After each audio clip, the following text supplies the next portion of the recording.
The question is, if vector A is equal to 2i plus j plus 2k, then the value of square of magnitude of I cross a cross I plus square of magnitude of j cross a cross j plus square of magnitude of k cross k is। तो यहाँ पे जो main expression इसको की evaluate करना है वो तीन सिमिलर पैटर्न के एक्सप्रेशन है। और अगर इनमें एक एक्सप्रेशन को अगर हम सिंप्लीफाई करके अगर हम समझ सकते हैं तो बाकी दो के लिए भी सेम एप्लीकेबल होगा। तो हम अपना फोकस फर्स्ट एक्सप्रेशन पर रखेंगे इस क्वेश्चन को सॉल्व करने में। तो इस क्वेश्चन को सॉल्व करने के हमारे पास दो तरीके हैं, first is the visualisation method and second is the algebraic manipulation. तो पहले मेथड से स्टार्ट करते हैं, that is the visualisation method. तो लेट हमारे पास जो एक्सप्रेशन है जिसको कि हमको एनालाइज करना है, अब यहाँ पे ए क्रॉस आई है यानी कि क्रॉस प्रोडक्ट है, उसका जो रिजल्ट आएगा फिर से आई के साथ क्रॉस प्रोडक्ट है। तो लेट सपोज कि यहाँ पे अगर हमारे पास एक लेते हैं दैट इज़ वेक्टर आई, ठीक है, और इसी प्लेन में हमारे पास सेकंड वेक्टर ले रहे हैं that is the vector A cross vector ए है, और इनके बीच में एंगल है दैट इज़ द अल्फ़ा, ठीक है। तो वेक्टर ए क्रॉस वेक्टर आई कैसे डिफाइन होता है, दिस इज़ द, इसका जो मैग्नीट्यूड होगा, इसका ए क्रॉस आर क्रॉस प्रोडक्ट क्या होता है, अगेन एक वेक्टर होगा जिसका कि मैग्नीट्यूड क्या होगा, वेक्टर ए का magnitude multiplication with vector I का magnitude times sine of angle between this two vector, and इसके बाद ये मैग्नीट्यूड हो गया और this is the unit vector N, ठीक है। अब यूनिट वेक्टर एन क्या होता है, it is the unit vector perpendicular to the plane of these two vectors, vector I and vector A.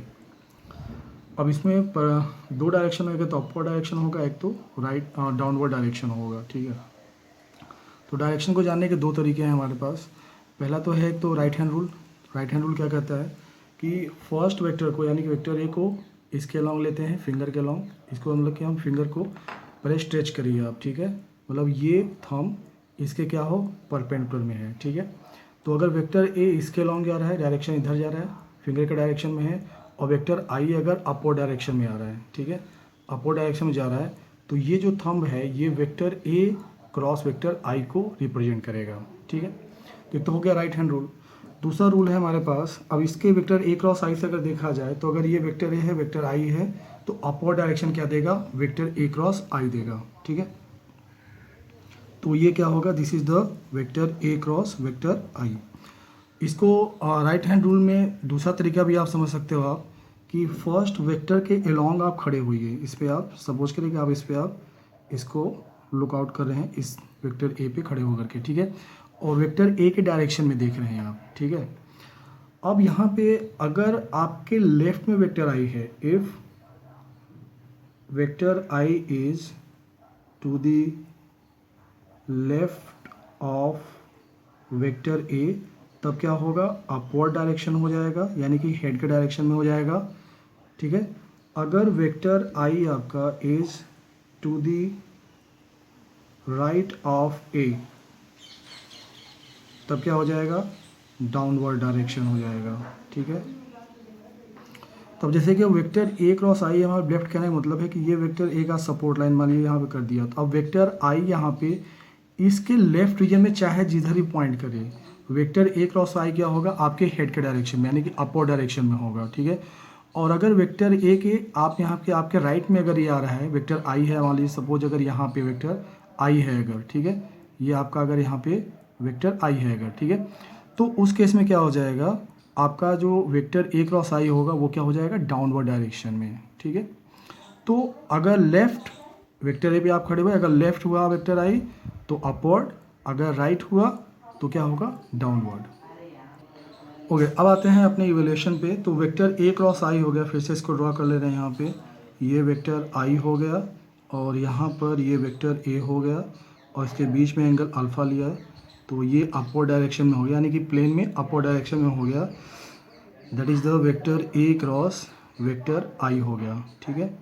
Okay, अब क्या हो रहा है, फिर से again I cross vector A cross vector यहाँ पर हो गया, this is the vector i हो गया, ठीक है। अब देखिए अब यहाँ पे क्या हो रहा है, आप फिर से अब ये वेक्टर जो ये कह सकते हो आप कि ये अपवर्ड डायरेक्शन में है, तो ये अपवर्ड डायरेक्शन में आई क्रॉस दिस हो रहा है, आई क्रॉस दिस, तो इसका मतलब है कि जो आई क्रॉस देगा वहाँ पे आपका डायरेक्शन होगा, इस पर आपने खड़ा हुए आप, तो इसके आपका जो वेक्टर ए क्रॉस आई होगा वो इसके लेफ्ट में है, इसका मतलब क्या हो जाएगा अपर डायरेक्शन, तो इसमें अपर डायरेक्शन क्या हो जाएगा इधर का डायरेक्शन हो जाएगा, ठीक है। तो ये इधर का डायरेक्शन होने का मतलब क्या हुआ, इसको थोड़ा बेहतर बनाते हैं, इसमें इसको इस डायरेक्शन में हमने ले लिया, ठीक है। तो ये क्या हो जाएगा vector i cross vector A cross आई, ठीक है। और ये क्या हो जाएगा इन दोनों के परपेंडिकुलर, यानी कि अगेन ये क्या हो जाएगा इन दोनों वेक्टर के प्लेन में आ जाएगा, ठीक है। अब इसकी वैल्यू क्या हो जाएगी, तो दिस इज इक्वल टू हो जाएगा modulus of magnitude of I vector, ठीक है। और इसका मैग्नीट्यूड क्या है तो 1 हो जाएगा, तो this is again A sine alpha हो गया, ठीक है, इसका मैग्नीट्यूड हो गया। और ये कितना हो जाएगा, दिस इज द इसका मैग्नीट्यूड वेक्टर एन, ठीक है। अब इसका क्या हो जाएगा, दिस इज अगेन वेक्टर यहाँ पर एन 1 हो गया, जो कि इसी के अलोंग होगा वेक्टर एन। तो अब ये हो जाएगा this is modular magnitude of vector A sine alpha and this is the vector N 1। अब इसका अगर मैग्नीट्यूड की अगर बात की जाए तो ये क्या हो जाएगा वेक्टर ए क्रॉस आई, ठीक है, equal to magnitude of vector A sine alpha, ठीक है। ओके, अब एक चीज़ ऑब्जर्व करें यहाँ पे वेक्टर ए इस एक्स एक्सिस के डायरेक्शन में यूनिट वेक्टर है, इससे एंगल अल्फ़ा बना रहा है। तो ये अल्फ़ा है क्या चीज़, cosine alpha, this is the cosine angle, ठीक है, विद द एक्स एक्सिस, ठीक है, विथ एक्स एक्सिस, ठीक है। ओके, अब क्या है इसका स्क्वायर करके हमें ऐड कर, अब इसी तरह से सिमिलर वे में अगर हमें कहा जाए जे क्रॉस ए क्रॉस जे अगर कहा जाए तब क्या हो जाएगा, this is magnitude of A, similar pattern में ये साइन बीटा हो जाएगा, बीटा मतलब जे का वेक्टर ए का साथ जे के साथ एंगल, ठीक है, एंड वेक्टर के क्रॉस वेक्टर ए क्रॉस के, तो ये क्या हो जाएगा, this is equal to magnitude of A and sine of gamma, ठीक है। अब इनको स्क्वायर करके जब हम ऐड करेंगे that is sigma i cross vector A cross आई, ठीक है, तो ये क्या हो जाएगा इसका स्क्वायर का sum, square of this square of this square of this, तो ये मैग्नीट्यूड ऑफ ए का square plus sine square alpha plus sine square beta plus sine square gamma, ठीक है। अब ये हमें जानते हैं कि कोसाइन एंगल के कोसाइन का स्क्वायर का सम क्या होता है 1, तो इसको लिखना चाहें तो ये हो जाएगा मॉडुलस ए का स्क्वायर मैग्नीट्यूड ऑफ ए का square 1 minus cos square alpha 1 minus cos square beta and 1 minus cos square gamma, तो कितना हो जाएगा, this is 3 minus cos square alpha minus cos square beta minus cos square gamma. अब ये इनका summation क्या हो जाएगा, cos square alpha we know sigma of cos square alpha equal to क्या होता है, दिस इज 1, तो this is equal to 2 times of magnitude of A का स्क्वायर, ठीक है। अब मैग्नीट्यूड ए हमें मालूम है कितना है ये, दिस इज द इसका स्क्वायर क्या हो जाएगा 2 square plus 1 square plus 2 square इसका अंडर रूट, तो ये हो जाएगा this is equal to 2 times of magnitude of 2 square plus 1 square plus 2 square, ठीक है। तो ये कितना हो जाएगा, this is 4 plus 1 4 9 into 2 equal to this is the 18, तो this is the answer from the first method.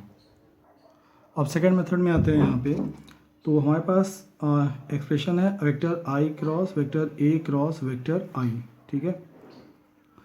तो यहाँ पे हमारे पास वेक्टर ट्रिपल प्रोडक्ट है यहाँ पे, तो इसको हम एक्सप्रेशन को कैसे सिंप्लीफाई करते हैं, तो यहाँ पे ऑब्जर्व करिए वेक्टर ए और आई है, तो सबसे पहले यहाँ पे लिखिए आप वेक्टर ए और माइनस यहाँ पर वेक्टर आई, ठीक है, यहाँ पे कुछ आएगा और यहाँ पे कुछ आएगा, तो जिस ऑर्डर में है उसी ऑर्डर में आपको लिखना है, ठीक है।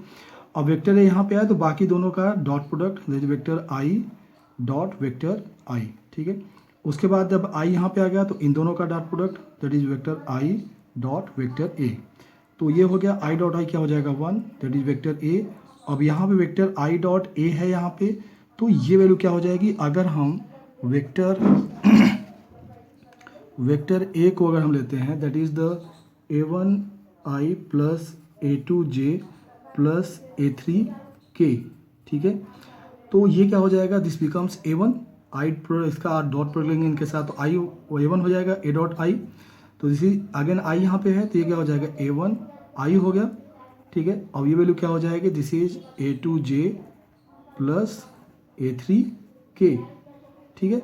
A1 आई जो है इसका इसके साथ कैंसिल आउट हो जाएगा, ठीक है। अब हमारे पास ये एक्सप्रेशन आ गया। अब इसका क्या करना है, स्क्वायर का सम करना है, सिमिलर वे में होगा। तो ये हो जाएगा आई क्रॉस वेक्टर ए क्रॉस आई, इसका अगर हम मैग्नीट्यूड का स्क्वायर करेंगे तो क्या हो जाएगा, this is A2 square plus A3 square. अब यहाँ पे सिमिलर पैटर्न में बाकी के जो दो एक्सप्रेशन अगर लिखना होगा, जे क्रॉस वेक्टर ए क्रॉस जे, तो ये क्या हो जाएगा इसका स्क्वायर। अब यहाँ पे देखिए फर्स्ट आई है यहाँ पे, तो बाकी दो आ गए, A2 A3 आ गए, जे और के वाले आ गए। अब यहाँ पे जे है तो आई और के वाले आ जाएंगे, तो यदि A1 स्क्वायर प्लस यहाँ पर A3 स्क्वायर हो जाएगा। और फिर यहाँ पे अगर के क्रॉस यहाँ पर वेक्टर ए क्रॉस के लेते हैं अगर, ठीक है, स्क्वायर क्या हो जाएगा, दिस इज इक्वल टू के थर्ड है तो फर्स्ट और सेकंड आ जाएंगे, तो A1 square plus A2 square. तो यहाँ पे हमारे पास हो गया this is vector i cross vector A cross vector i, ठीक है। इसका स्क्वायर क्या हो जाएगा, इन सभी का समेशन। तो यहाँ पे A1 स्क्वायर 2 बार, A2 स्क्वायर भी 2 बार, A3 स्क्वायर 2 बार, तो 2 times of A1 square plus A2 square plus A3 square, ठीक है। तो ये कितना हो जाएगा, 2 times of 2 square plus 1 square plus 2 square, that is equal to 18। So this is the our answer. So this is the end of our solution.